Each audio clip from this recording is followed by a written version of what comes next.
Greetings, everyone. It's going to be hard to follow those two speeches, but I will do my best. So good afternoon, everyone.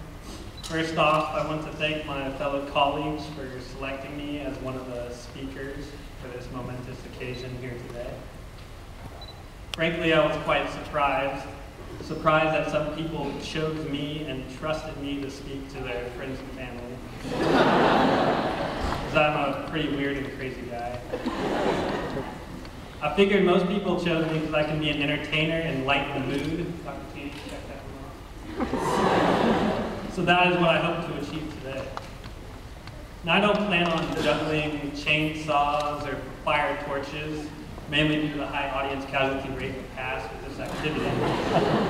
But I do plan on highlighting all the memorable moments of PT school so that my classmates can relive those moments and so that friends and family here today can experience them. So I figured I would discuss some of the renowned moments from semester to semester, starting from the beginning while weaving them into a story. So here it goes. Once upon a time, at the beginning of PT school, life didn't seem so bad for the Chapman University PT class of 2012. Some human physiology, a tidbit of biomechanics, a few handfuls of anatomy, splash of health psych. It seemed like undergrad all over again. With lectures, some written tests, midterms, and finals, started late morning, ended early afternoon. People were laughing, socializing, sunbathing, exercising, having tea parties. I saw a few tea parties, and even frolicking. Life was good for this class. If it only remained like that, everyone would have had less emotional scarring, saved hundreds of dollars on antidepressant pills, Kleenex boxes, and psychologist evaluations. No, but seriously, a little. This next part of the story may be too frightening for some children to hear. Parents must be advised. As the next several semesters I'm going to try to get my ominous like this. As the next several semesters got increasingly more difficult, wicked stress began to eat away at their souls. Muscle mysteriously turned into adipose tissue, or fat for those non-medically inclined. Sleepwalkers haunted the PT lecture and orthopedic room. Students transformed into pasty vampiric hermits that hid in their caves, deathly afraid of sunlight, as they slept with their faces immersed into massive tomes. Neuroanatomy and orthopedic terms infiltrated and haunted their dreams as gigantic brains, dual-wheeled, razor-sharp goniometers, and spiked reflex hammers as they chased the frantic students around an endless path of destruction. Professor Ferdig's face expands against the boundaries of the dream, shouting continuously, "Why, why, why?"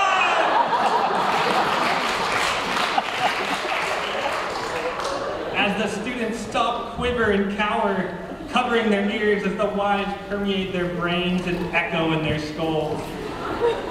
"I don't know why!" One student mumbles sheepishly as the student is cornered and squeezed of all life against Professor Ferdig's ever-expanding self. Waking up screaming, drenched in sweat, was common during this dark and dreadful period. It didn't get much better either. No, it didn't. The students' self-esteem plummeted in musculoskeletal practice management classes as each student stripped down to their half-naked bodies and were intensely scrutinized while standing on the frigid tile flooring that sent shivers up their spines. Mumbling whispers towards fellow classmates proved rather discouraging, from comments like, "I've never seen one of those before." Aren't you only supposed to have one of those? How come you walk like that? OMG. That's odd, that's bizarre, that's some crazy stuff. You should probably have your doctor check that. Is that normal? You have no pulse. While the students continued to share secrets and gawk at their colleagues, oh, I just realized there's another rabbit there.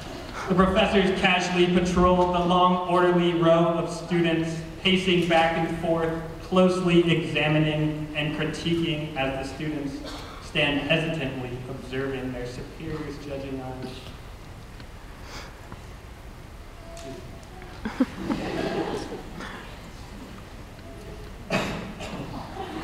I'm getting over a cold.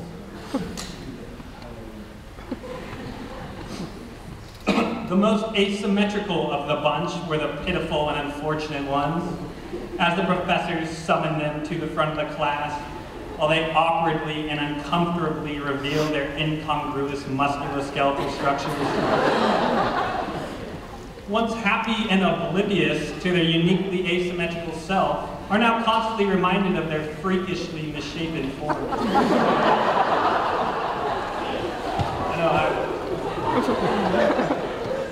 one fact that gets large enough.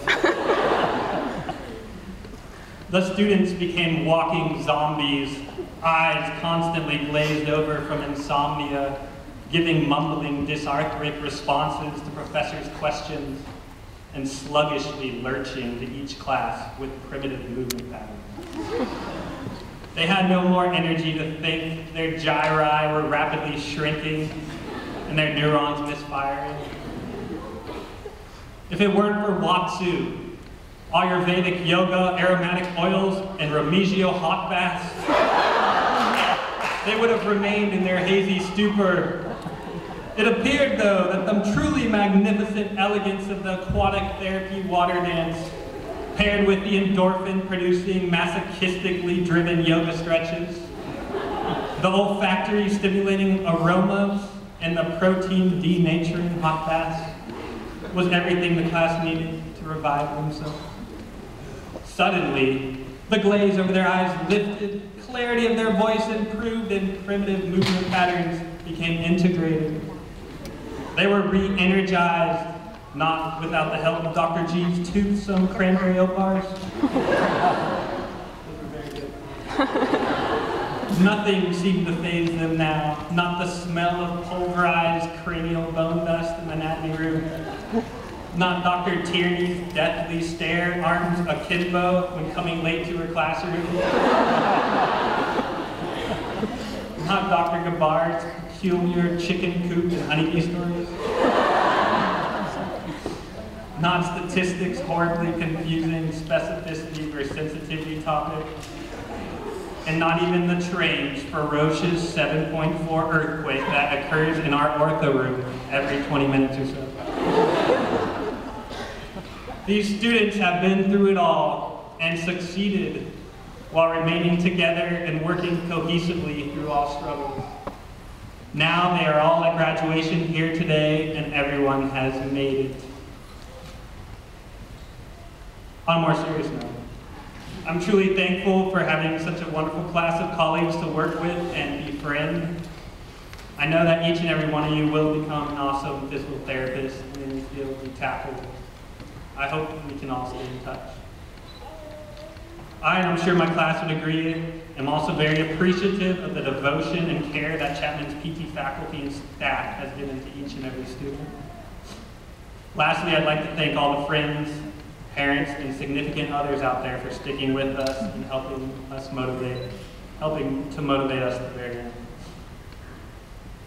Thank you all for bearing through the speech, and my only advice to give, unless you have stress urinary incontinence, is to continue to laugh, as it will not only work out your core,